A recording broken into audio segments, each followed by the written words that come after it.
2023-yil 1-apreldan boshlab davlat o'z uyiga quyosh panellarini o'rnatgan fuqarolardan ortiqcha elektr energiyasini 1000 so'mdan sotib oladi.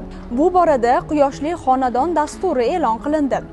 Bolalar bega dada boshlanadi deb bir 70 million pul ajratdi.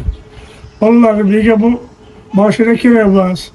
Quyosh batareya o'rnataylik deb quyosh batareya o'rnatdik va davlatga sotyapmiz va o'zimiz foydalanyapmiz. Kunlik sotqani 130-140 kunlik davlatga sotilyapti. Uyga bepul foydalanyapmiz.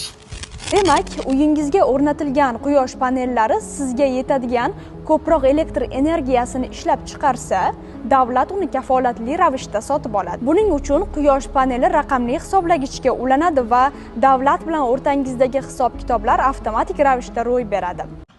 Humo mahallasida yashovchi fuqaro Bobomurod aka suyunib, bizga quyosh panellari o'rnatish uchun murojaat qildi. Biz fuqaroga o'zimizda off-grid, on-grid, gibrid tizimlarda ishlovchi quyosh panellarini tavsiya qildik. Shunda mijozimizga biz off-grid rejimda ishlovchi 20 kilovatli quyosh panellarini o'rnatdik. Quyosh paneldan olgan elektr energiya hisobidan mana shu yog'murlatish bilan sug'oraman g'alla maydonlarimda.